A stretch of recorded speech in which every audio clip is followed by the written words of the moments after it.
डरावनी कहानियाँ, डरावने किस्से, ये चीजें लोग पुराने समय से ही सुनते आ रहे हैं और आज भी पूरे मजे लेकर सुनते हैं। हेलो दोस्तों, ये मैं हूँ तुम सभी की अलवायरा। मुझे पूरी उम्मीद है कि आप लोगों को मेरा शो अच्छा लगा होगा। इसके बाद स्पॉट बॉय उसके पास आकर उसे बताता है कि हमारा स्टूडियो इस नए बंदे मिस्टर हूटर ने खरीद लिया है। अब मिस्टर हूटर आकर अलवायरा से कहता है कि तुम्हारा शो ज्यादा कामयाब नहीं, हम इसे जल्द ही बंद कर देंगे। ये सुनकर अलवायरा गुस्से में उसे धक्का मारकर वहाँ से चली जाती है। अब वो अपने दोस्त के पास थी और कहती है, मैं जल्दी जल्दी पैसों का इंतजाम कर बड़े शहर में चली जाऊंगी और किसी मूवी में काम करूंगी। तभी उनके पास एक खत आता है जिसे अलवायरा का दोस्त खोलकर पढ़ता है। प्यारी अलवायरा, तुम्हारी मौसी मिस मॉर्गन की सारी वसीयत तुम्हारे नाम की जाती है। हमें दुख है कि मिस मॉर्गन कुछ दिन पहले ही मर गईं।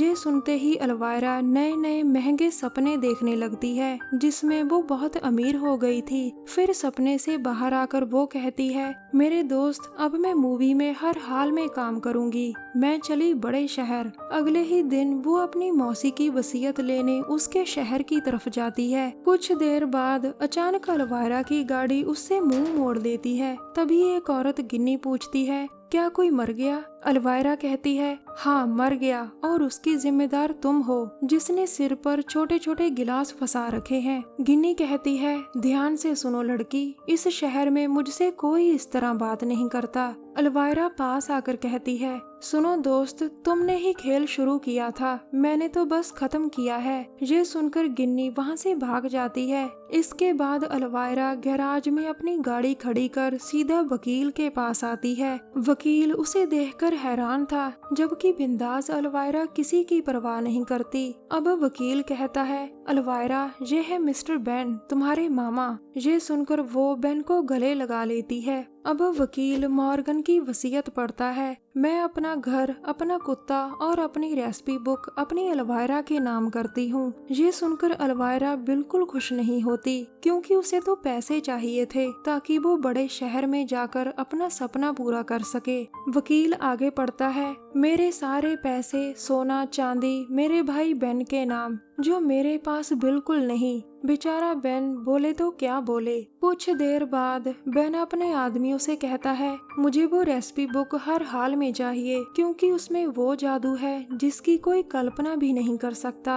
वो मुझे हर हाल में चाहिए। उधर अलवायरा वसीयत में मिले घर में आती है, जहाँ एक डॉगी भी था। घर की हालत देखकर अलवायरा ज्यादा खुश नहीं थी, जबकि इसी दौरान उसका डॉगी रेसिपी बुक छुपा देता है। अब बेन आकर उससे बुक मांगता है, लेकिन अलवायरा को वो कहीं नहीं मिलती, जिसके बाद वो गुस्सा करता है। सच्ची अलवायरा का घर काफी डरावना था। अगले दिन सुबह अलवायरा की खूबसूरती देखकर पड़ोस के कुछ लड़के मदद करने आते हैं। धीरे धीरे और लड़के भी उसकी तरफ आकर्षित होकर उसके घर की मुरम्मत करने आ गए थे। सच्ची अलवायरा की खूबसूरती का इनाम उसे आज मिल गया था। अब अलवायरा घर बेचकर बड़े शहर में जाना चाहती थी, लेकिन कोई भी उसका घर खरीदना नहीं चाहता था। अगले दिन भी वो काफी उदास थी और तभी उसके सिर पर कुछ गिरता है। इस तरह आज बॉब और अलवायरा की पहली मुलाकात होती है और इसी मुलाकात में दोनों मन ही मन एक दूसरे को पसंद करने लग गए थे।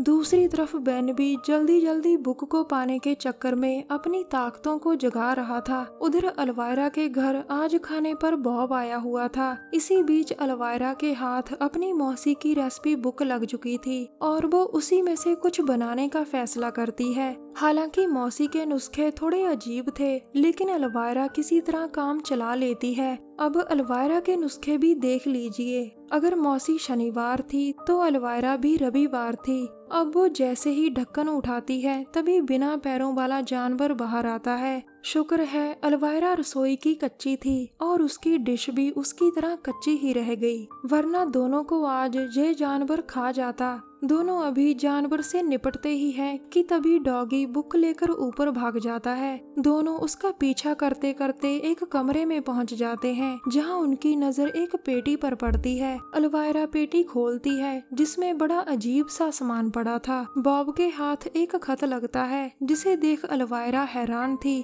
अब बॉब खत पढ़ता है, प्यारी अलवायरा, मैंने तुम्हें बचाने के लिए तुम्हें सच से दूर रखा, लेकिन अब सच ही तुम्हें बचा सकता है। आगे का खत अलवायरा पढ़ती है। तुम्हारी माँ रातों की रानी थी। 300 साल पहले तुम्हारे मामा बेन ने तुम्हारी माँ को मारना चाहा, लेकिन वो बच गई। एक बार अपनी जान खतरे में देख वो तुम्हें एक जगह छोड़कर चली गई थी, जिसके बाद बेन ने उसे मार दिया। वो तुम्हारी माँ की जादुई बुक पाना चाहता था, जो अब तुम्हारे पास है। याद रखो, तुम्हारी शक्तियाँ तुम्हारे पास ही है। तुम्हारी मौसी मिस मॉर्गन। खत पढ़कर अलवायरा परेशान हो जाती है। अगले दिन इस छोटे से शहर में एक पार्टी मनाई जा रही थी और इसी बीच अलवायरा अपनी मौसी की नई डिश रखकर वहां से चली जाती है। खाने के समय सभी लोग वो डिश खाते हैं, जिसके बाद सभी की तबीयत खराब हो जाती है। अगले दिन सभी हैरान थे कि कल उनकी तबीयत अचानक कैसे बिगड़ गई।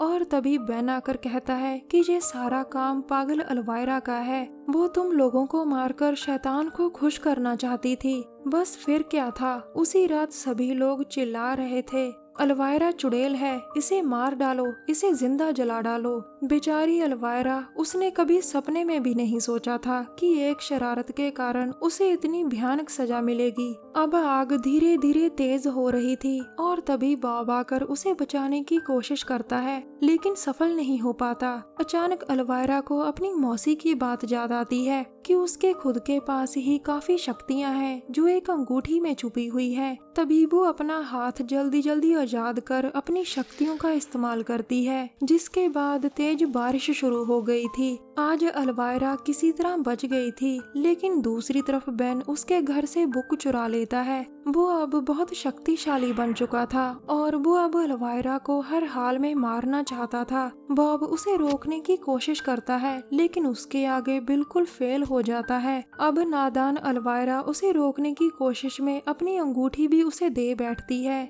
जिसके बाद वो डरकर भागती है। उसके पीछे पीछे आता बेन कहता है, चलो लड़की, भागने का कोई फायदा नहीं। मैंने ही तुम्हारी माँ और मौसी को मारा था ताकि मैं अकेला ही शक्तिशाली बन सकूं।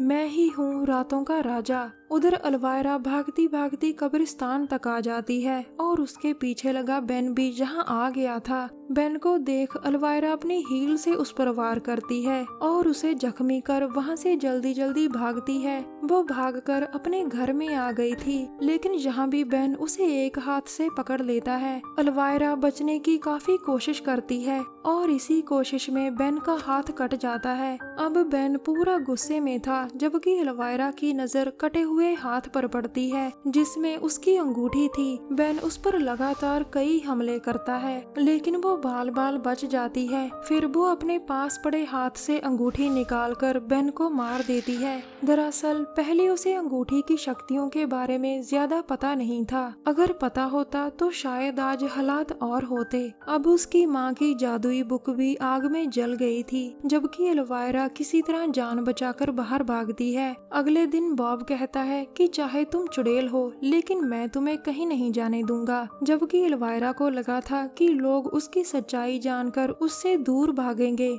अचानक तभी पूरे शहर के लोग आकर कहते हैं, तुम यहाँ आराम से रह सकती हो। बुरा आदमी तो बेन था जो शैतान को मानता था। तुमने तो उसे मारकर हम सभी को बचाया है। लेकिन शरारती अलवायरा बड़े शहर में जाती है, क्योंकि बेन की सारी जायदाद अब उसे जो मिल चुकी थी। वैसे भी अलवायरा का मानना था कि खास लोग एक जगह नहीं रह सकते और वो खुद को बहुत खास मानती थी। आखिर में दोस्तों, अलवायरा की मौसी ने कहा था, कभी कभी किसी को बचाने के लिए सच छुपाया जाता है और कभी कभी सच बताकर किसी को बचाया जाता है। अंत में दोस्तों, अगर आप उन मूवीज की एक्सप्लेनेशन देखना चाहते हैं जो किसी और जगह नहीं, तो हमारे चैनल को जरूर सब्सक्राइब करें। मिलते हैं अगली वीडियो में, तब तक के लिए नमस्कार, जय हिंद। हमारी वीडियो देखने के लिए धन्यवाद।